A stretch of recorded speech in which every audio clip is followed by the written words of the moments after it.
আসসালামু আলাইকুম শেখ, আমরা শুরু করতে পারি।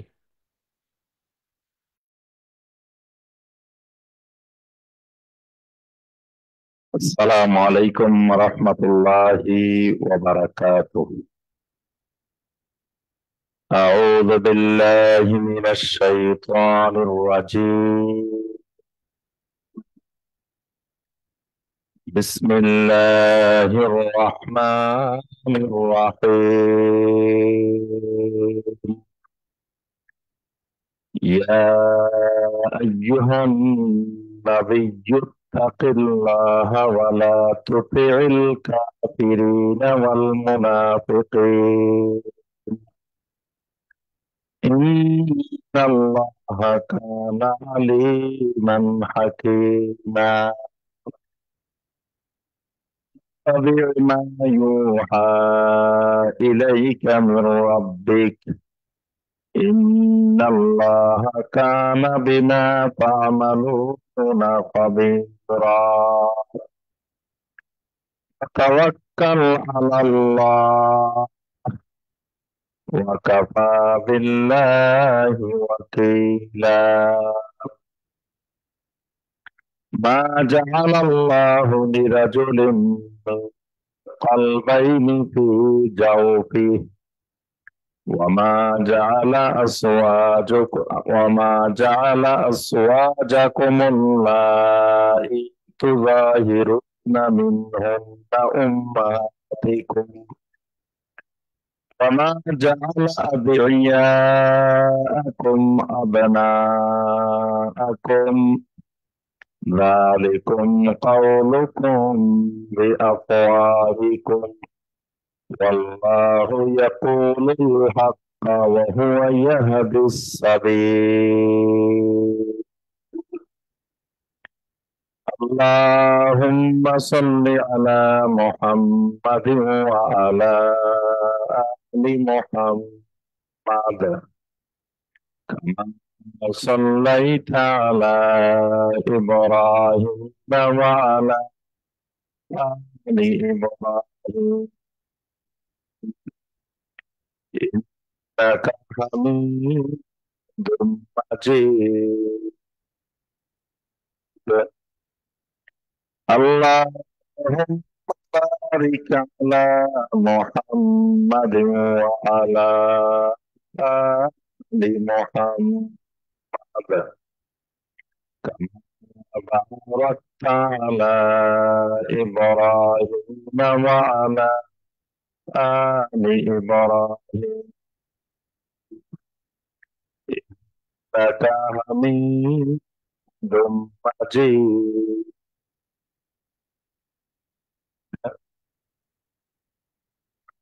রোড টু সাকসেস কর্তৃক আয়োজিত প্রতি মঙ্গলবারের ধারাবাহিক দিনী হালাকা, দিনী মজলিস।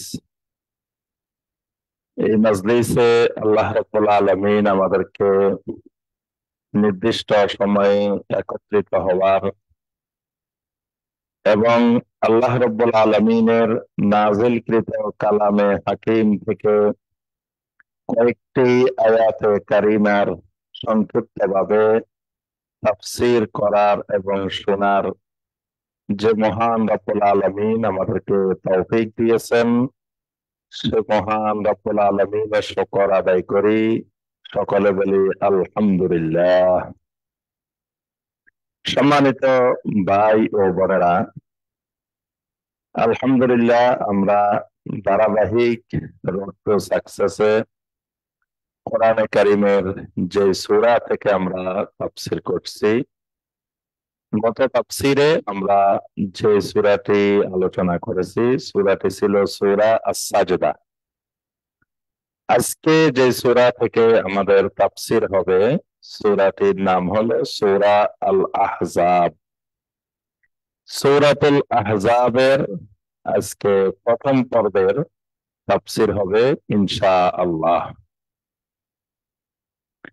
আজকের যে সূরাটি আমরা তাফসীর শুরু করব, এই সূরাটির নাম সূরা আল আহজাব। আল আহজাব এই শব্দটি হিজবুন শব্দের বহুবচন। হিজবুন শব্দের অর্থ দল, আর আহজাব অর্থ হলো অনেকগুলো দল।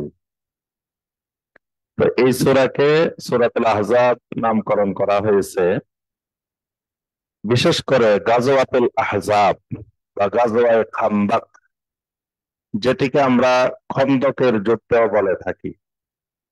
সেই গাজওয়ায়ে খন্দককে কেন্দ্র করে বা গাজওয়াতুল আহজাবকে কেন্দ্র করে এই সূরাটির নামকরণ করা হয়েছে সূরা আল আহজাব।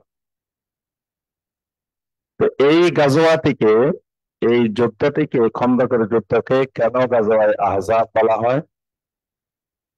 এই যুদ্ধের মধ্যে একেবারে মদিনা মুনাওয়ারার চতুর্দিকে যতগুলো কাফের, মুশরিক, ইহুদি, খ্রিস্টান, যতগুলো গোষ্ঠী ছিল চতুর্দিকে, সকল গোষ্ঠীর সম্মিলিত অভিযান, অর্থাৎ ইসলাম বিরোধী যত শক্তি, যত দল, যত জাতি, যত কওম, এই একমাত্র এটাই একটা যুদ্ধ, এটাই একটা গাজওয়া, যেই গাজওয়ার মধ্যে সবাই ঐক্যবদ্ধ হয়ে গিয়েছিল। বিশেষ করে মক্কা মুকাররমার মুশরিকেরা, এরপরে মদিনা থেকে বিতাড়িত সেই বনু নাজির, বনু কাইনুকা, আবার মদিনার অভ্যন্তরে যে সম্প্রদায়, ইহুদিদের যে সম্প্রদায়টা ছিল বনু কুরাইজা, তারাও শেষ দিকে এসে বিশ্বাসঘাতকতা করে ওই আহজাবের সাথে মিলিত হয়ে যায়। আবার মদিনার আশেপাশে বনু গাতফান গোত্রের লোকেরা, এরপরে আদাল কারা গোত্রের লোকেরা, এইভাবে মদিনার আশেপাশে ছোট বড় যত মুশরিকদের সম্প্রদায় ছিল, সকল সম্প্রদায়ের ঐক্যবদ্ধ আক্রমণ। এই কারণে এই যুদ্ধটির নাম, এই গাজওয়াটির নাম সূরা আল আহজাব। আল্লাহ রাব্বুল আলামিন এই আল আহজাব শব্দটি এই সূরার মধ্যেই উল্লেখ করেছেন, এবং এই সূরার মধ্যে আল্লাহ পাক ওই গাজওয়াটির নাম আহজাব হিসাবেই বর্ণনা করেছেন। সূরাটি মাদানী সূরা, অর্থাৎ হিজরতের পরে এই সূরাটি নাজিল হয়। আমরা জানি আহজাবের যুদ্ধ বা খন্দকের যুদ্ধ হয় পঞ্চম হিজরির শাওয়াল মাসে। তো তাহলে বোঝা যায় যে এই সূরাটি পঞ্চম হিজরির শাওয়াল মাসের পরবর্তীতে নাজিল হয়েছে। এই সূরাটির আলোচ্য বিষয় তিনটি ঘটনা, তিনটি গুরুত্বপূর্ণ ঘটনা এই সূরা আল আহজাবের মূল আলোচ্য বিষয়। এর পাশাপাশি আল্লাহ রাব্বুল আলামিন আরো বিভিন্ন বিষয় এই সূরাটির মধ্যে আলোচনা করেছেন, কিন্তু মূল আলোচ্য বিষয় তিনটি গুরুত্বপূর্ণ ঘটনা। প্রথম ঘটনা, যেটি এই গাজওয়ায়ে আহজাব, যেটি পঞ্চম হিজরির শাওয়াল মাসে সংঘটিত হয়, ইসলামের ইতিহাসের এক গুরুত্বপূর্ণ গাজওয়া, গাজওয়াতুল আহজাব, এটি এই সূরার একটি গুরুত্বপূর্ণ আলোচ্য বিষয়। আরেকটি আলোচ্য বিষয় গাজওয়ায়ে বনু কুরাইজা, মানে ইহুদিদের সবচেয়ে বড় শক্তিশালী যে গোত্রটি ছিল মদিনাতে, বনু কুরাইজার বিরুদ্ধে অভিযান। এই বিষয়টিও এই সূরাতুল আহজাবের আলোচ্য বিষয়। আরেকটা বিষয়, আল্লাহ রাব্বুল আলামিন জাহিলি যুগের একটি গুরুত্বপূর্ণ কুসংস্কার, যেটি ছিল যে পালক পুত্র, কেউ যদি পালক ছেলে বা পালক মেয়ে লালন পালন করত, তখন এই ছেলেকে, এই মেয়েটাকে নিজের ছেলে মেয়ের মতোই মনে করত, এবং এদের ছেলের স্ত্রী, মানে ছেলে যদি বিয়ে করতো তো ওই ছেলের স্ত্রী শ্বশুরের মতোই তারা মনে করত। এবং স্বাভাবিকভাবে কোন ছেলের বউ, যার ছেলের সাথে একবার বিয়ে হয়েছে, এই ছেলের বউ শ্বশুরের জন্য খারাপ হয়ে যায়, মানে ছেলে তালাক দিলেও শ্বশুর আর বিয়ে করতে পারবে না। এখন জাহিলি যুগের এই কুসংস্কার যে পালক পুত্র পালক মেয়ের বিধিবিধান, এখানে আল্লাহ রাব্বুল আলামিন সে কুসংস্কারটি দূর করেছেন। বিশেষ করে যায়েদ ইবনে হারেসা রাদিয়াল্লাহু তাআলা আনহুর স্ত্রী জয়নব বিনতে জাহাশ রাদিয়াল্লাহু তাআলা আনহার যে বিবাহ, তালাক, পরবর্তীতে নবী সাল্লাল্লাহু আলাইহি ওয়াসাল্লামের সাথে বিবাহ, এই বিষয়টি এখানে আল্লাহ রাব্বুল আলামিন উল্লেখ করেছেন। পাশাপাশি এই সূরাতুল আহজাবের মধ্যে পর্দার প্রাথমিক বিধিবিধান, হিজাবের প্রাথমিক বিধিবিধান এখানে আলোচিত হয়েছে। তো এই বিষয়গুলো এখানে এই সূরাতুল আহজাবের মূল আলোচ্য বিষয়। তা আমরা প্রথমে এই বিষয়গুলো সম্পর্কে, তিনটা বিষয় সম্পর্কে একটু প্রাথমিক ধারণা দিয়ে এরপর আমরা মূল সূরার তাফসীরে চলে যাব ইনশাআল্লাহ। প্রথম যে ঘটনাটি আমরা বললাম যে গাজওয়াতুল আহজাব, খন্দকের যুদ্ধ সম্পর্কে এই সূরাটির মধ্যে আল্লাহ রাব্বুল আলামিন আলোচনা করেছেন। আমরা জানি তৃতীয় হিজরির শাওয়াল মাসে উহুদের যুদ্ধ সংঘটিত হয়। তৃতীয় হিজরির শাওয়াল মাসে যখন উহুদের যুদ্ধ সংঘটিত হয়, সেই যুদ্ধে সাময়িক মুসলিমদের পরাজয় বরণ করতে হয়। সেখানে প্রথমত নবী সাল্লাল্লাহু আলাইহি ওয়াসাল্লামের সাথে 1000 সৈন্য মদিনা মুনাওয়ারা থেকে উহুদ অভিমুখে রওনা হয়। কিছুদূর যাওয়ার পরে 300 সৈন্য আব্দুল্লাহ বিন উবাইর নেতৃত্বে পিছনে পালিয়ে চলে আসে। তাহলে আর থাকলো 700 জন। এই 700 সৈন্যের মধ্যে 70 জন উহুদের ময়দানে শাহাদাত বরণ করেন। তাহলে আর আছে 630 জন। এই 630 জনও সবাই মারাত্মক ভাবে আহত। এমনকি নবী সাল্লাল্লাহু আলাইহি ওয়াসাল্লাম নিজেও খুব কঠিন আহত। নবী সাল্লাল্লাহু আলাইহি ওয়াসাল্লামের মাথা ফেটে রক্তাক্ত, মাথায় ব্যান্ডেজ পরা, নবী সাল্লাল্লাহু আলাইহি ওয়াসাল্লামের দাঁত মোবারক ভেঙে নবী সাল্লাল্লাহু আলাইহি ওয়াসাল্লাম আহত। অর্থাৎ 630 জন প্রত্যেকেই মারাত্মক আহত অবস্থায় ছিলেন। কিন্তু তারপরেও যখন যুদ্ধ সমাপ্ত হলো, যখন ওই সাহাবায়ে কেরামদেরকে সবাইকে দাফন করার কাজ শেষ হলো, তখন নবী সাল্লাল্লাহু আলাইহি ওয়াসাল্লাম চিন্তা করলেন যে এই যে মুশরিকেরা আবু সুফিয়ানের নেতৃত্বে ফিরে গেল, কিছুদূর যাওয়ার পরে তারা মনে করতে পারে যে আমরা তো বড় ভুলটা করে চলে এসেছি। কারণ আমরা তাদেরকে যে অবস্থায় পেয়েছিলাম, এই অবস্থাটা একেবারে নিচ্ছিন্ন করে আমরা তো মদিনায় দখল করে ফেলতে পারতাম। তাহলে আমরা তো বড় ভুলটা করে চলে এসেছি। এটা মনে করে তারা আবার এদিকে ফিরে আসতে পারে, মদিনা মুনাওয়ারার দিকে তারা আবার ফিরে আসতে পারে। নবী সাল্লাল্লাহু আলাইহি ওয়াসাল্লাম এই 630 জন আহত সাহাবীকে সাথে নিয়ে আবার তাদেরকে পিছু দাওয়া করার জন্য আমরাউল আসাফ নামক এলাকা পর্যন্ত নবী সাল্লাল্লাহু আলাইহি ওয়াসাল্লাম গিয়েছেন। এবং আমরাউল আসাফে গিয়ে নবী সাল্লাল্লাহু আলাইহি ওয়াসাল্লাম 3 দিন সেখানে অবস্থান করেছেন। ঠিকই ওই মুশরিকরা কিছুদূর যাওয়ার পরে চিন্তা করলো, আমরা তো বিরাট ভুল কাজ করে চলে আসছি।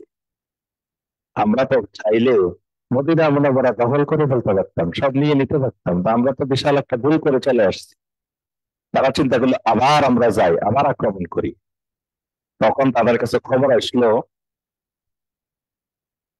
যে মোহাম্মদ রাসূলুল্লাহ সাল্লাল্লাহু আলাইহি ওয়াসাল্লাম তিনি তো হামরাউল আসাদ পর্যন্ত এসে তোমাদেরকে ফাঁসি দেওয়া করার জন্য রেডি হয়ে আছে। এই খবর শুনে তারা ভয় পেয়ে গেছে, তারা আর এদিকে ফিরে আসে নাই।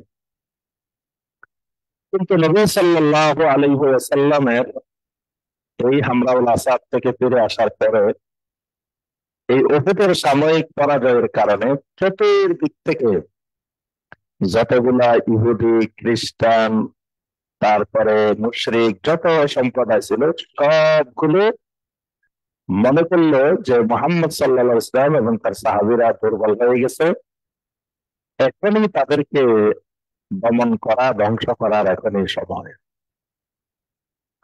এই কথা মনে করে এই তৃতীয় হিজরির শাওয়াল মাস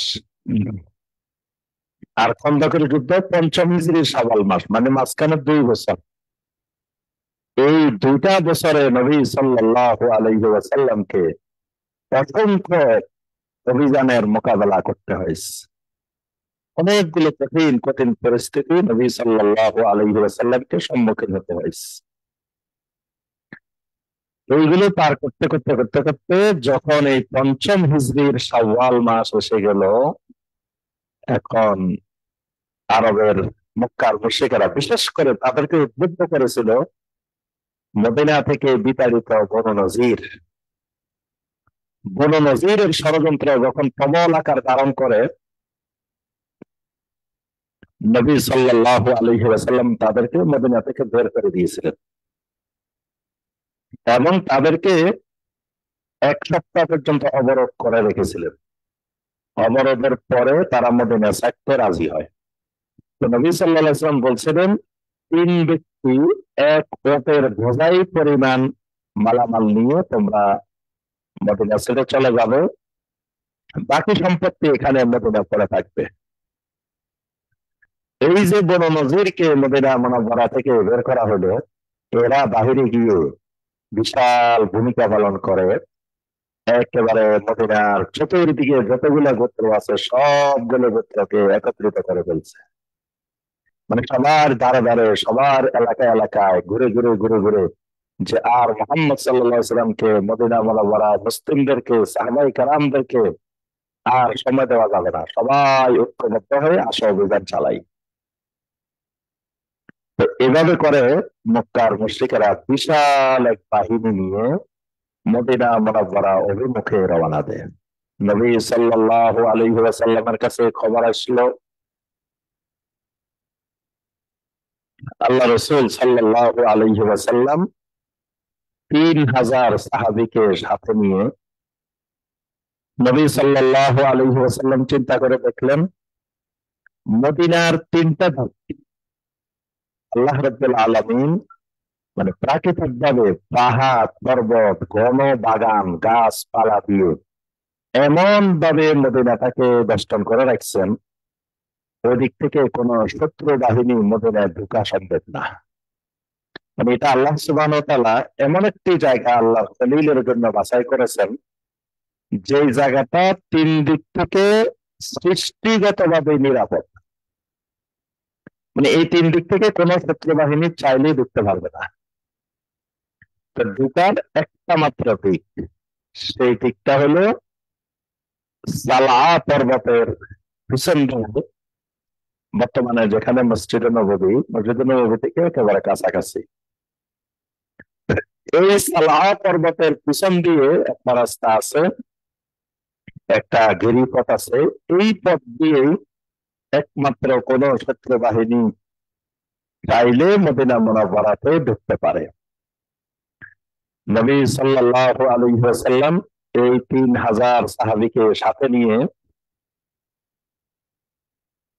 সালাহ পর্বতকে পিছনে রেখে ওই গিরিপথের মধ্যে এক পরীক্ষা খনন করলেন, খন্দক খনন করলেন। এবং খন্দকটা এমন ভাবে করলেন যাতে একটা ঘোড়া দৌড় দিয়ে, একটা ঘোড়া লাফ দেয় ওই গর্তের ওই পারে যেতে না পারে, এবং কোনোভাবেই তারা যেন এই খন্দক অতিক্রম করে মদিনা মুনাওয়ারার দিকে আসতে না পারে। এমনকি নবী সাল্লাল্লাহু আলাইহি ওয়াসাল্লাম নিজেও এই মাটি খননের কাজে, খন্দক খননের কাজে নবী সাল্লাল্লাহু আলাইহি ওয়াসাল্লাম নিজেই অংশগ্রহণ করেছেন। যখন সাহাবায়ে কেরামেরা মাটি কাটতেছিলেন, নবী সাল্লাল্লাহু আলাইহি ওয়াসাল্লাম নিজে মাটি বহন করে করে করে করে নিয়ে যাচ্ছেন। নবী সাল্লাল্লাহু আলাইহি ওয়াসাল্লামের পেট মোবারক ধুলায় মলিন হয়ে গেল। তখন নবী সাল্লাল্লাহু আলাইহি ওয়াসাল্লাম বলে উঠলেন, আল্লাহুম্মা লা আইশা ইল্লা আইশুল আখিরা ফাগফিরিল আনসারা ওয়াল মুহাজিরা। আয় আল্লাহ, আখিরাতের জীবন ছাড়া আর কোনো জীবন নাই। আল্লাহ, আপনি আনসার মুহাজিরদেরকে মাফ করে দেন, ক্ষমা করে দেন। সুবহানাল্লাহ। তখন সাহাবায়ে কেরাম মুজাহিদিনেরা বলে উঠলেন, নাহনুল্লাযীনা বায়াউ মুহাম্মাদান আলাল জিহাদে মা বাকিনা আবাদান। আমরা তো সে সমস্ত মানুষ, যে সমস্ত মানুষ মুহাম্মদ সাল্লাল্লাহু আলাইহি ওয়াসাল্লামের হাতে বায়াত গ্রহণ করেছি। কিসের উপরে বায়াত? আলাল জিহাদে মা বাকিনা আবাদান। যতদিন আল্লাহ আমাদেরকে বাঁচিয়ে রাখবেন ততদিন আমরা তার নেতৃত্বে জিহাদ করে যাব। সুবহানাল্লাহ। এইভাবে নবী সাল্লাল্লাহু আলাইহি ওয়াসাল্লাম নতুন এক সমর কৌশল, এক যুদ্ধের কৌশল রেডি করে নবী সাল্লাল্লাহু আলাইহি ওয়াসাল্লাম 3000 সাহাবীকে নিয়ে ওই খন্দকের পাড়ে অবস্থান করলেন। আর ওই পারে বিশাল বাহিনী, সম্মিলিত সশস্ত্র বাহিনী। এখন ওই মুশরিকরা এসে হঠাৎ দেখতে পেল নতুন এক অভিজ্ঞতা, বিশাল এক পরীক্ষা খনন করা, খন্দক খনন করা। যে যুদ্ধের মুখোমুখি জীবনে কোনোদিন আরবের মানুষ হয়নি। এখন তারা বিভিন্ন কৌশল অবলম্বন করতেছে যে কিভাবে এখানে মদিনা আক্রমণ করা যায়, মদিনা ঢোকা যায়। শেষে তাদের মাথায় আসলো, এখানে যে খন্দক খনন করা হয়েছে এখান দিয়ে তো ঢোকা সম্ভব না। তাহলে ঢুকতে হলে মদিনার এক প্রান্তে বনু কুরাইজার অবস্থান আছে।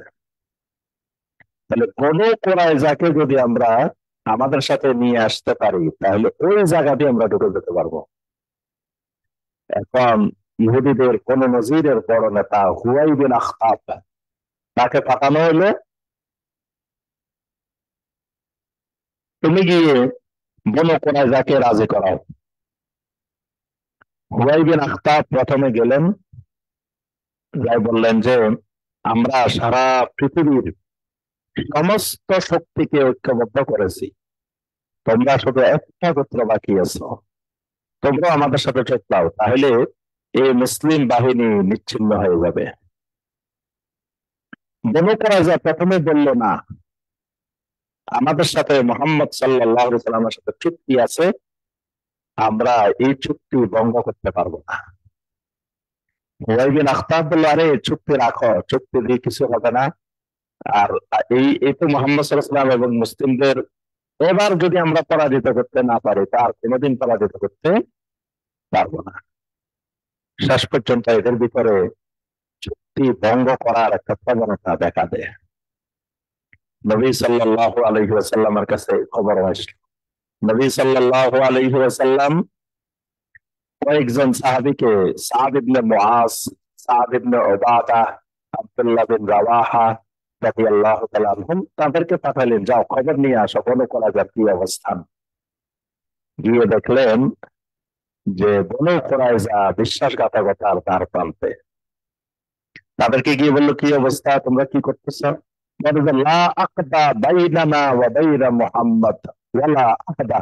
আরে না, আমাদের মাঝে মুহাম্মদ সাল্লাল্লাহু আলাইহি ওয়াসাল্লামের মাঝে কোনো চুক্তি নাই, কোনো অঙ্গীকার নাই। আচ্ছা, এরপরে এই সাহাবায়ে কেরাম ফিরে আসলেন। নবী সাল্লাল্লাহু আলাইহি ওয়াসাল্লাম আগে বলে দিচ্ছেন, ওখান থেকে আসার পরে পরিস্থিতি যদি খারাপ দেখো তাহলে ঘোষণা দেওয়া যাবে না, শুধু আমাকে ইশারা ইঙ্গিতে বুঝাই দিবা।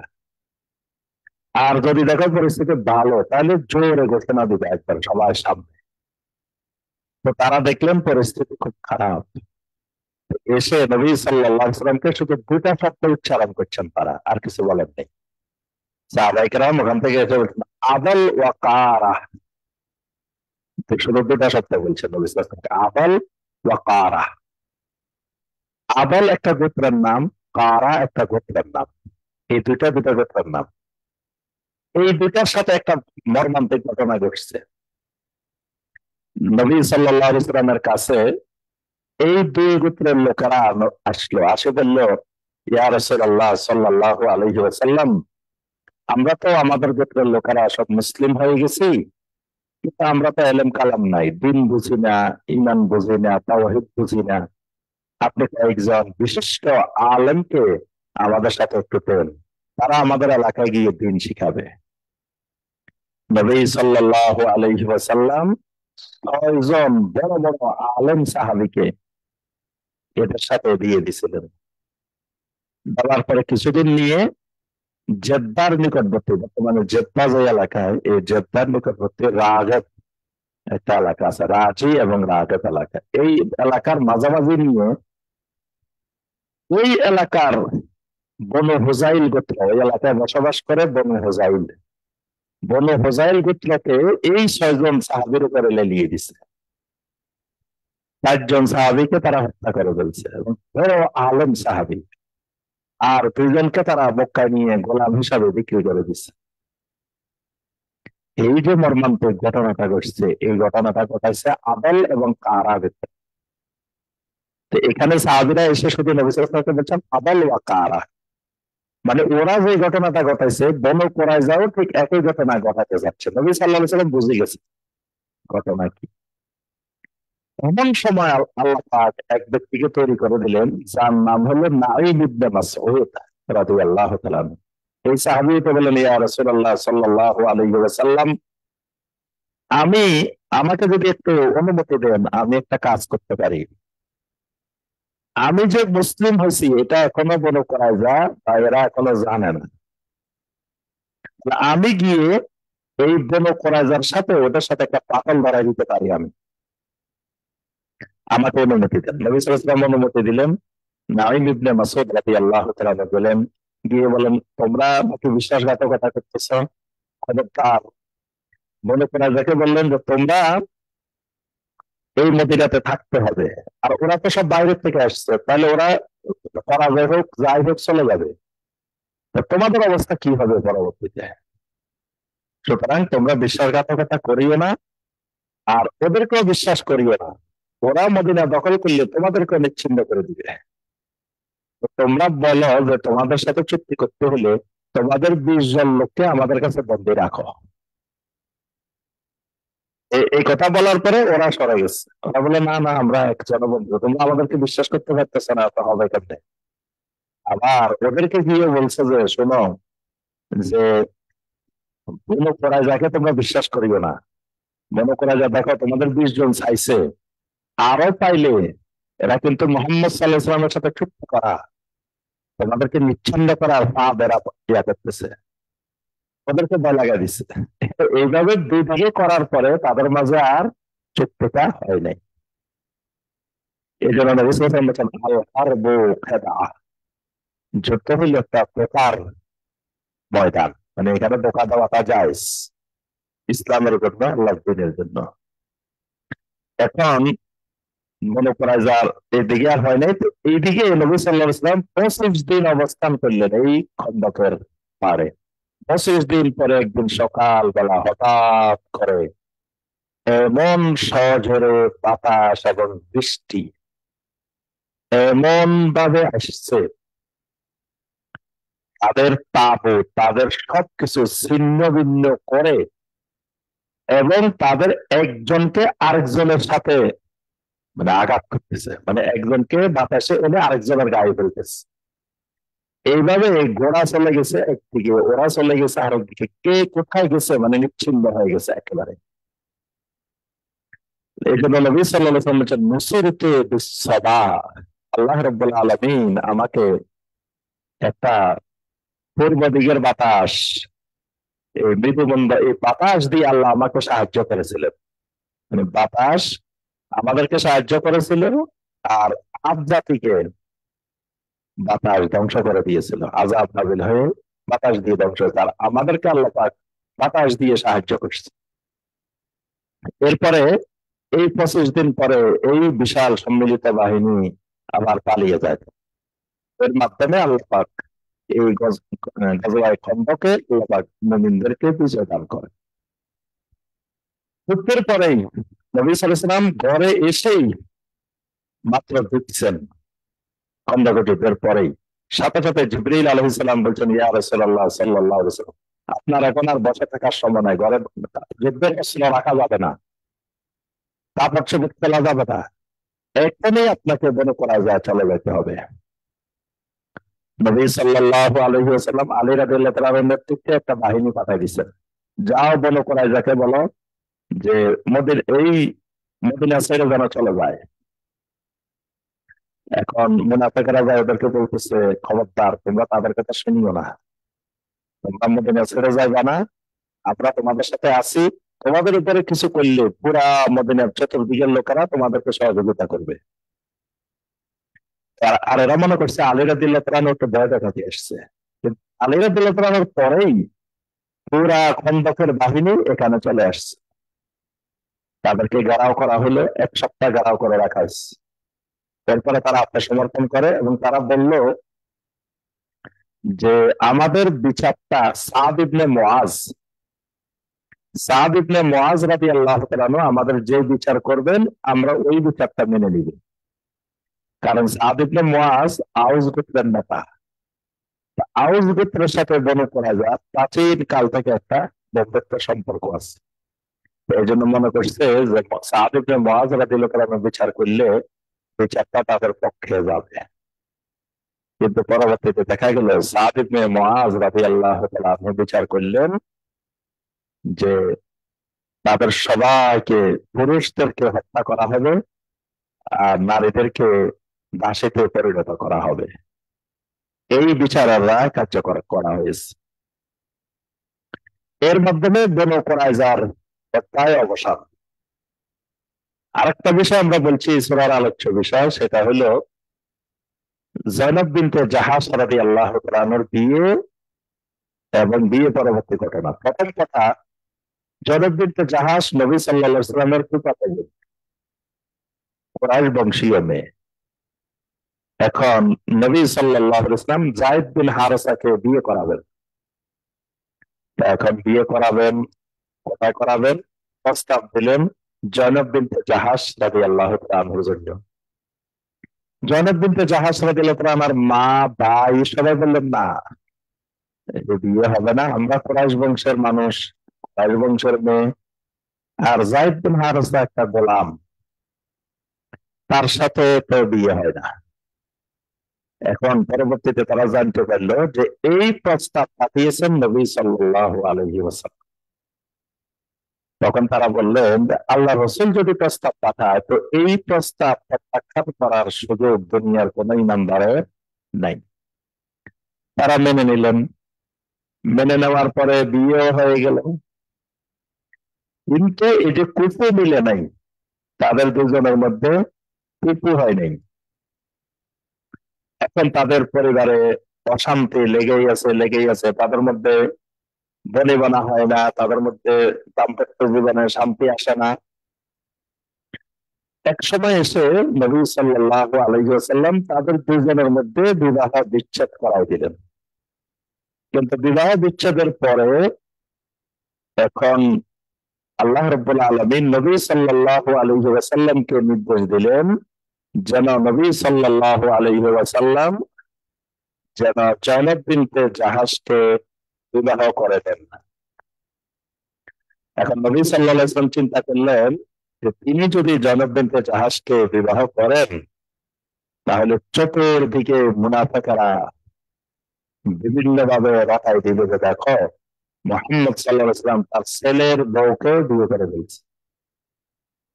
নবী সাল্লাল্লাহু আলাইহি ওয়াসাল্লাম বিয়ে করতে চাচ্ছেন না, তবে আল্লাহ সুবহানাহু ওয়া তাআলার নির্দেশ যে সামাজিক ভাবে একটি কুসংস্কার, তিনি সর্বপ্রথম নবী সাল্লাল্লাহু আলাইহি ওয়াসাল্লামকে দিয়েই সেই কুসংস্কারটা দূরীভূত করবেন।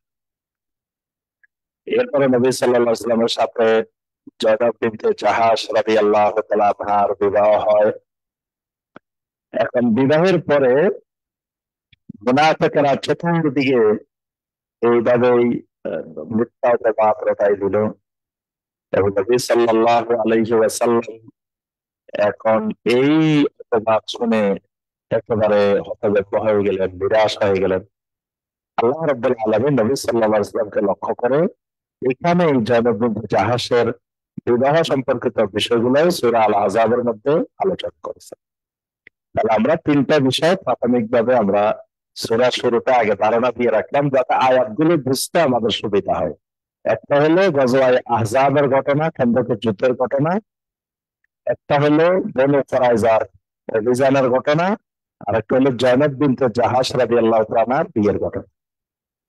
আল্লাহ রাব্বুল আলামিন সূরাটা শুরু করেছেন নবী সাল্লাল্লাহু আলাইহি ওয়াসাল্লামকে সম্বোধন করে। আল্লাহ পাক বলেন, ইয়া আইয়ুহান নাবিয়্যু, ও আমার নবী, ইত্তাকিল্লাহ, ইত্তাকিল্লাহ, আপনি আল্লাহকে ভয় করেন। তাহলে নবী সাল্লাল্লাহু আলাইহি ওয়াসাল্লাম কি আল্লাহকে ভয় করতেন না? অবশ্যই নবী সাল্লাল্লাহু আলাইহি ওয়াসাল্লাম বলেন, আল্লাহি ইন্নী লাআখশাকুম বিল্লাহ ওয়া আতকাকুম লাহু। তো জমিনে যত মানুষ আছে, কিয়ামত পর্যন্ত যত মানুষ আসবে, সবচাইতে বেশি আল্লাহকে ভয় করি, সবচাইতে বড় মুত্তাকিন আমি মুহাম্মদ রাসূলুল্লাহ সাল্লাল্লাহু আলাইহি ওয়াসাল্লাম।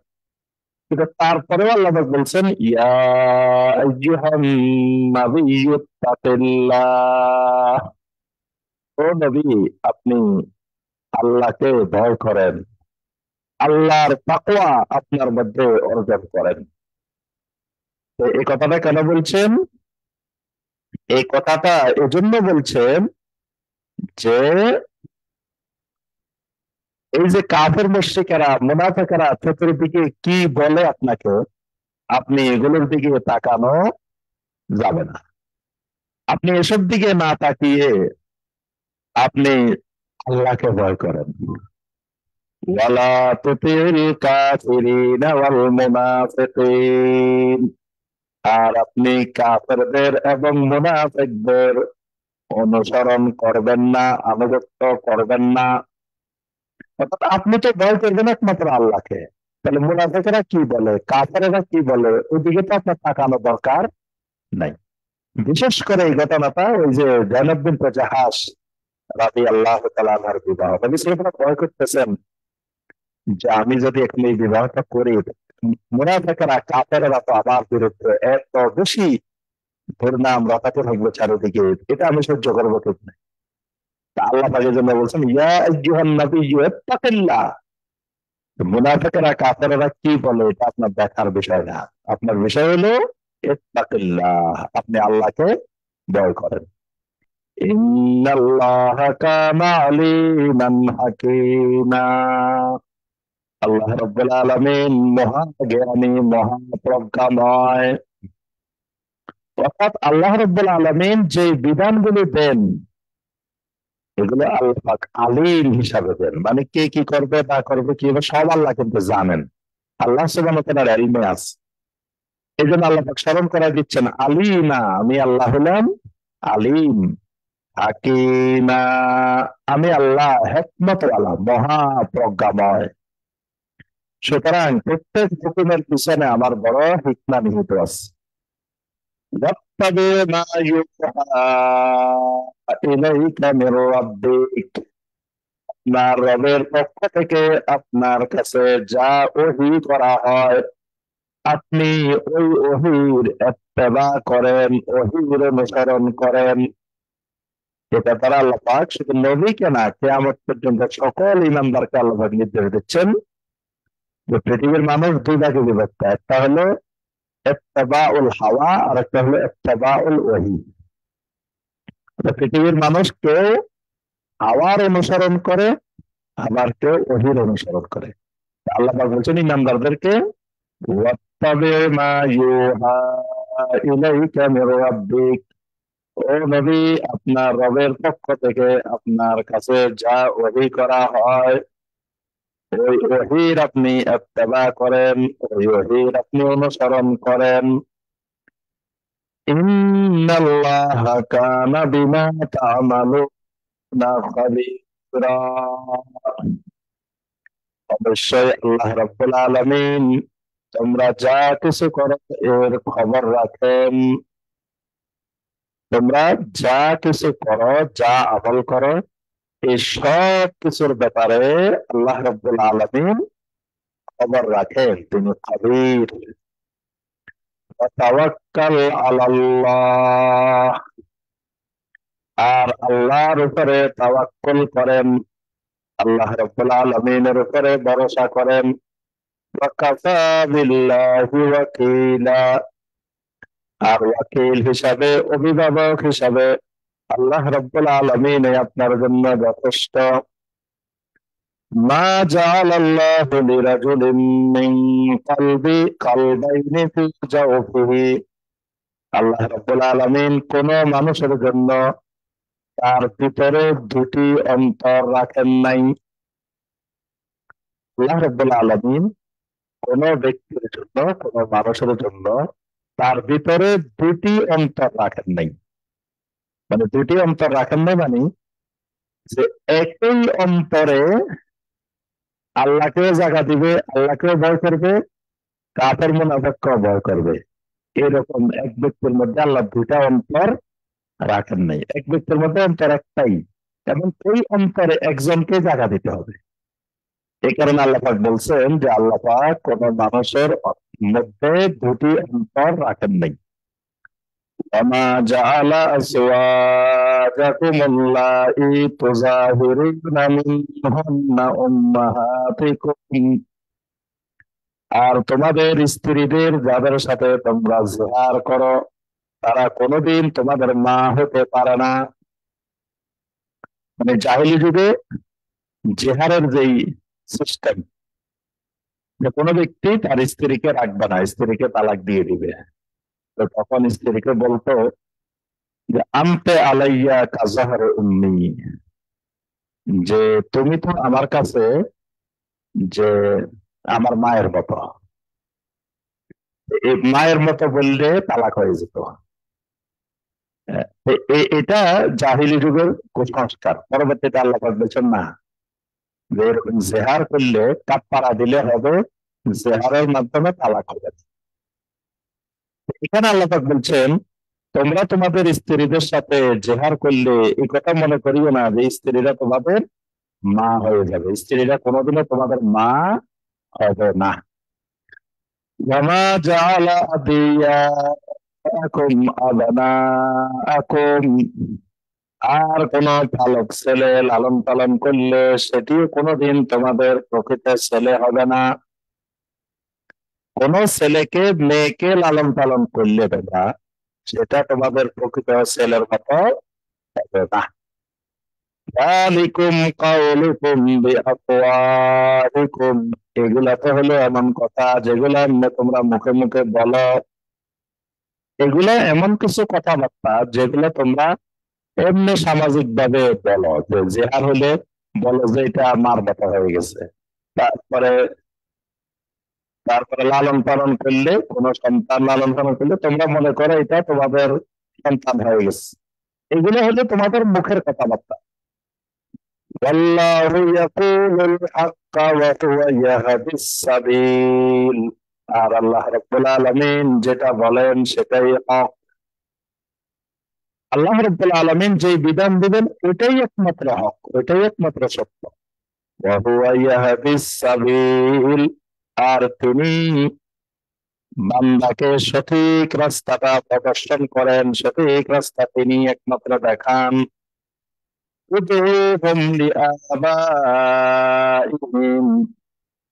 সুতরাং যতজনের পালক ছেলে আছে, পালক মেয়ে আছে, তোমরা তাদেরকে তাদের মা বাবার দিকে সম্পর্কিত করেই ডাকো। তাদেরকে তোমাদের তাদের মূল যে বাবা, সে বাবার সাথে সম্পর্কিত করে তাদেরকে ডাকো। বিশেষ করে এই আয়াতে কারিমা নাজিল হয় সাইদ ইবনে হারেসা রাদিয়াল্লাহু তাআলার ব্যাপারে। সাইদ ইবনে হারেসা রাদিয়াল্লাহু তাআলা নবী সাল্লাল্লাহু আলাইহি সাল্লামের গোলাম ছিলেন। প্রথমে খাদিজা রাদিয়াল্লাহু তাআলা আনহার গোলাম ছিলেন, পরবর্তীতে খাদিজা রাদিয়াল্লাহু তাআলা আনহা তাকে নবী সাল্লাল্লাহু আলাইহি সাল্লামের খেদমতের জন্য দিয়ে দেন। তো নবী সাল্লাল্লাহু আলাইহি সাল্লামের গোলাম। এখন নবী সাল্লাল্লাহু আলাইহি সাল্লাম এক সময় যখন যায়েদ বিন হারেসার বাবারা আসলো তাকে নিয়ে যাওয়ার জন্য, কিন্তু যায়েদ ইবনে হারেসা রাদিয়াল্লাহু তাআলা আনহু তিনি যেতে রাজি হন নাই। তিনি বললেন যে আমি এই মুহাম্মদ সাল্লাল্লাহু আলাইহি সাল্লামকে ছেড়ে আমি যাব না। তো যে মানুষটা তার মা বাবার সাথে যাইতে রাজি হয়নি, নবী সাল্লাল্লাহু আলাইহি সাল্লামকে এত বেশি মহব্বত করতে ভালোবাসতেন যে তার মা বাবার কাছে যেতে রাজি হয় নাই, তখন নবী সাল্লাল্লাহু আলাইহি সাল্লাম জনসম্মুখে নিয়ে বললেন যে যায়েদ বিন হারেসাকে আমি আজকে থেকে আজাদ করে দিলাম এবং তাকে আমার ছেলে হিসাবে গ্রহণ করে নিলাম, আমি তাকে আমার ছেলে বানাই নিলাম। এখন লোকেরা এবার তাকে ডাকা শুরু করলো যে জায়েদ বিন মোহাম্মদ, মানে মোহাম্মদ সাল্লাল্লাহু আলাইহি ওয়াসাল্লামের ছেলে জায়েদ। আল্লাহ পাক বিশেষ করে ওই ঘটনাকে কেন্দ্র করে আল্লাহ পাক বলছে উদউহুম লিআবাইহিম, তাদেরকে তাদের বাবার সাথে সম্পর্কিত করে ডাকো। অর্থাৎ জায়েদ বিন মোহাম্মদ না, এখন থেকে ডাকো জায়েদ বিন হারেসা। হারেসা তার বাবার নাম, সুতরাং হারেসার দিকে সম্পর্কিত করেই ডাকো। এই নির্দেশটা কিয়ামত পর্যন্ত বলবৎ থাকবে। আর যে কোনো পালক পুত্র, পালক ছেলে হোক পালক মেয়ে হোক, তাকে তার মূল যেই বাবা সেই বাবার নামের সাথে সম্পর্কিত করতে হবে। যিনি লালন পালন করেছেন তার সাথে সম্পর্কিত করা যাবে না। নবী সাল্লাল্লাহু আলাইহি ওয়াসাল্লাম হাদিসের মধ্যে কঠিন হুঁশিয়ারি ব্যক্ত করেছেন। নবী সাল্লাল্লাহু আলাইহি ওয়াসাল্লাম বলছেন, কেউ যদি এরকম আহ কারো বাবা নয় কিন্তু এরকম ব্যক্তির সাথে তার বাবা বানাই দেয়, আল জান্নাতু আলাইহি হারামান, নবী সাল্লাল্লাহু আলাইহি ওয়াসাল্লাম বলেন তার জন্য জান্নাত হারাম। নাউজুবিল্লাহ। খুব কঠিন হুঁশিয়ারির কথা নবী সাল্লাল্লাহু আলাইহি ওয়াসাল্লাম বলছেন। ওয়া আকসাতু ইনদাল্লাহ, আল্লাহ পাক বলেন প্রত্যেক মানুষকে তার বাবার সাথে সম্পর্কিত করা এটাই আল্লাহর কাছে অধিক ইনসাফের, অধিক ন্যায়সঙ্গত বিষয়।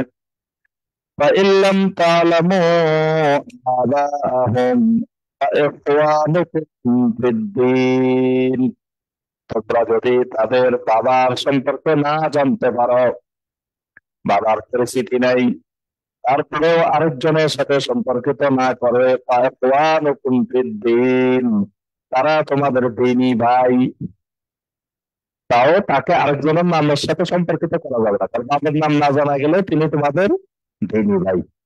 ওয়া মাওয়ালিকুম, তিনি তোমাদের বন্ধু হিসাবে পরিগণিত হবেন। ওয়ালাইসা আলাইকুম জুনাহুন ফীমা আখতাতুম বিহি, ওই ব্যক্তির উপরে কোনো গুনাহ নাই যে ব্যক্তি ভুল ক্রমে কোনো কিছু করে ফেলেছে। ওয়ালাকিন মা তাআম্মাদাত কুলুবুকুম, প্রকৃতপক্ষে তোমাদের অন্তর যেটা ইচ্ছাকৃতভাবে করে সেটাই আল্লাহর কাছে পাকড়াও হবে। এটা একটা গুরুত্বপূর্ণ মূলনীতি, পুরা শরীয়তের জন্য এটা একটা মূলনীতি। ওয়ালাইসা আলাইকুম জুনাহুন ফীমা আখতাতুম বিহি, মানে ভুল ক্রমে কেউ যদি কিছু করে ফেলে তাহলে আল্লাহ রাব্বুল আলামিন সেটা ক্ষমা করে দেন। কিন্তু ওয়ালাকিন মা তাআম্মাদাত কুলুবুকুম, কিন্তু ইচ্ছাকৃতভাবে যদি কোনো গুনাহ অন্যায় করে এইটা তার গুনাহ হিসাবে ধরা হবে, এটার জন্য সে পাকড়াও হবে। ওয়া কানা আল্লাহু গফুরার রহিমা, আল্লাহ রাব্বুল আলামিন মহান ক্ষমাশীল, মহা রহমশীল। আন-নাবিয়্যু আওলা বিল মুমিনিনা মিন আনফুসিহিম, আল্লাহ রাব্বুল আলামিন বলেন নবী তো একজন মুমিনের কাছে তার নিজের নফসের চাইতে বেশি নিকটের, বেশি প্রিয়, বেশি মহব্বতের। সুবহানাল্লাহ। নবী সাল্লাল্লাহু আলাইহি ওয়াসাল্লাম তো মুমিনদের কাছে তাদের নফসের চাইতেও বেশি নিকটতর, বেশি প্রিয়, বেশি বন্ধুত্ব, যেটাকে নবী সাল্লাল্লাহু আলাইহি ওয়াসাল্লাম বলছেন, লা ইউমিনু আহাদুকুম হাত্তা আকুনা আহাব্বা ইলাইহি মিন ওয়ালিদিহি ওয়া ওয়ালাদিহি ওয়ান নাসি আজমাইন। কোন ব্যক্তি ততক্ষণ পর্যন্ত মুমিন হতে পারবে না যতক্ষণ পর্যন্ত না আমি নবী তার কাছে তার বাবা মার চাইতে, সন্তান সন্ততির চাইতে, দুনিয়ার সবার চাইতে আমার কাছে বেশি, আমাকে বেশি মহব্বত না করবে, আমি নবী বেশি মহব্বত না হবে, তখন সেই নাম্বার হতে পারবে না। ওমর ইবনে খাত্তাব রাদিয়াল্লাহু তাআলা আনহু বলেন, ইয়া রাসূলুল্লাহ সাল্লাল্লাহু আলাইহি ওয়াসাল্লাম, আপনি আমার কাছে দুনিয়ার সবার চাইতে, সবকিছুর চাইতে বেশি মহব্বতের, কিন্তু ইল্লা মিন নাফসি, কিন্তু আমার নিজের নফসের চাইতে না। নবী সাল্লাল্লাহু আলাইহি ওয়াসাল্লাম বললেন, তোমার নফসের চাইতে যতক্ষণ আমি বেশি প্রিয় না হব ততক্ষণ তোমার কাছে ঈমান আসে নাই। পরবর্তীতে ওমর রাদিয়াল্লাহু তাআলা আনহু বললেন, ওয়াল্লাহি ইন্নী লা উহিব্বুকা মিন কুল্লি শাই হাত্তা মিন নাফসি, আল্লাহর কসম, আমি আপনাকে দুনিয়ার সব কিছুর চাইতে বেশি মহব্বত করি, এমনকি আমি আমার নিজের নফসের চাইতেও আপনাকে বেশি মহব্বত করি। তখন নবী সাল্লাল্লাহু আলাইহি ওয়াসাল্লাম বলেন, আল আন ইয়া ওমর, ওমর এতক্ষণে তুমি ইমানদার হয়েছ, এতক্ষণে তুমি মুমিন হয়েছ। তাহলে বোঝা গেল নবী সাল্লাল্লাহু আলাইহি ওয়াসাল্লাম একজন ইমানদারের কাছে, মুমিনের কাছে তার নফসের চাইতে বেশি প্রিয়, বেশি নিকটতর। ওয়া আজওয়াজুহু উম্মাহাতুকুম, আর ওই নবীর স্ত্রীরা তাদের মা। সুবহানাল্লাহ, নবীর স্ত্রীরা, নবী সাল্লাল্লাহু আলাইহি ওয়াসাল্লামের যতজন স্ত্রী আছেন সকল স্ত্রী ইমানদারদের মা, ইমানদারদের আম্মা।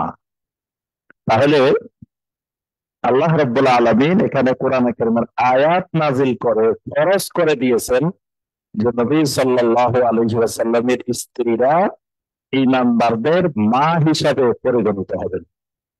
অর্থাৎ এই মাটা হলো ইমানি মা, সম্মানের দিক থেকে, তাজিমের দিক থেকে ইমানদারেরা, ইমানদারদের মা হিসাবে তারা পরিগণিত হবে। কিন্তু তার অর্থ এই নয় আবার মায়ের সাথে ছেলের পর্দা করা লাগে না, তাই বলে কিন্তু সাহাবায়ে কেরাম নবী সাল্লাল্লাহু আলাইহি ওয়াসাল্লামের স্ত্রীদের সাথে মায়ের মতো চলাফেরা করছেন, বিষয়টা এরকম নয়। আবার মায়ের স্বামী আমরা জানি বাপ, তাহলে নবী সাল্লাল্লাহু আলাইহি ওয়াসাল্লাম আমাদের আব্বা, ওইটা বলা যাবে না। আল্লাহ পাক অন্য আয়াতে নিষেধ করেছেন, মা কানা মুহাম্মাদুন, এই সূরার মধ্যে আছে, মা কানা মুহাম্মাদুন আবা আহাদিন মিন রিজালিকুম, যে মুহাম্মদ তোমাদের কারো বাপ না।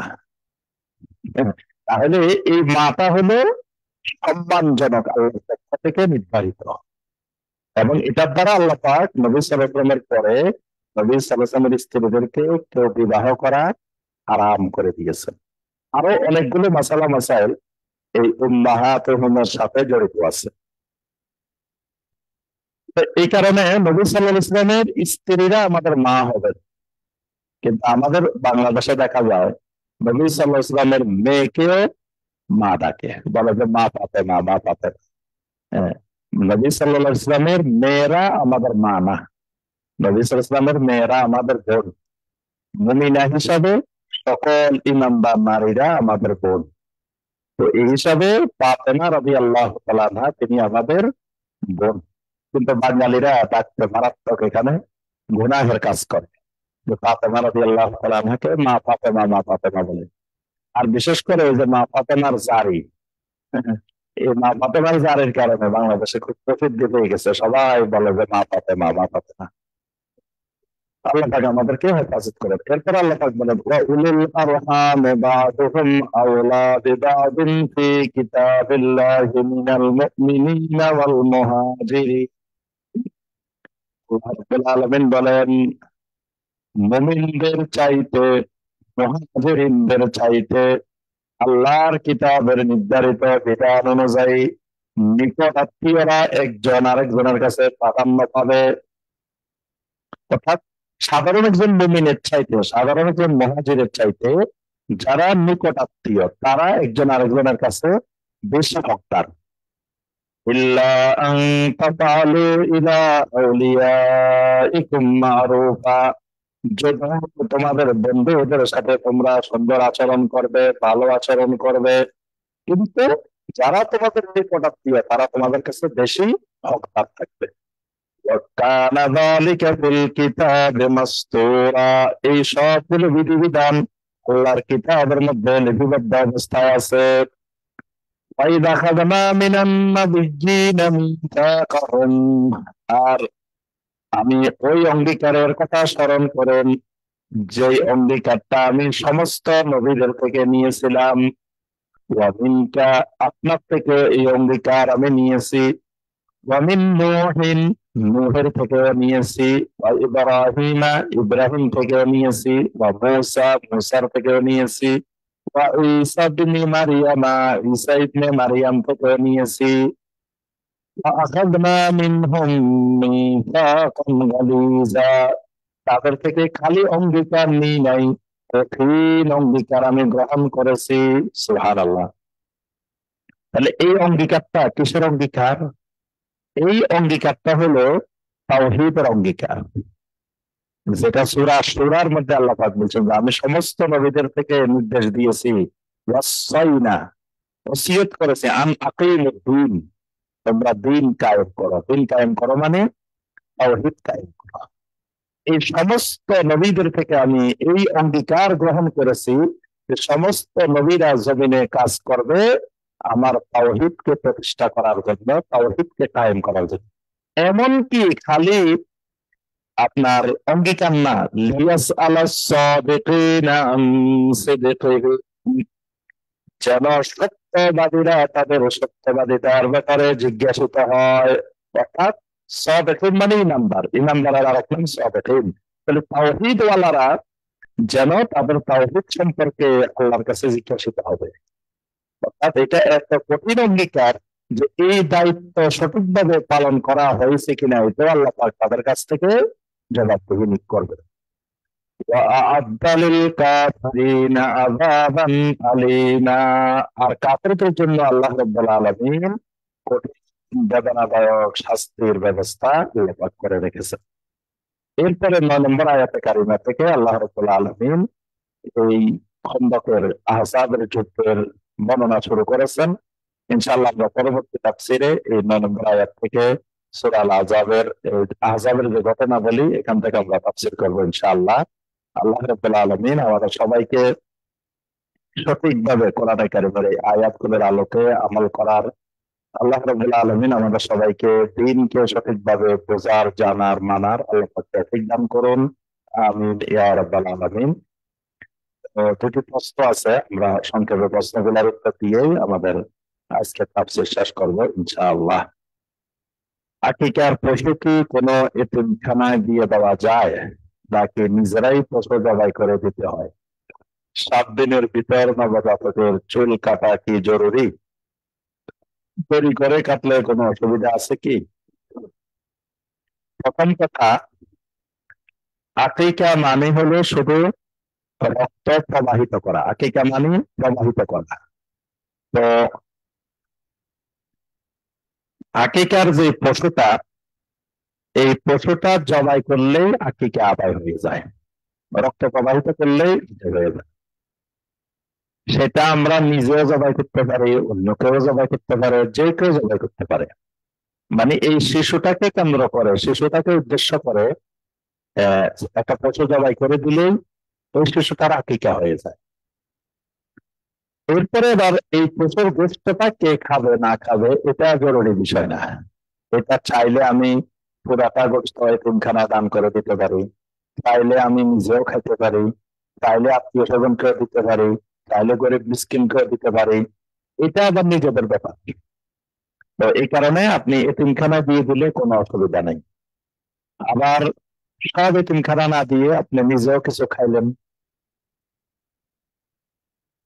এটাতেও কোনো অসুবিধা নাই।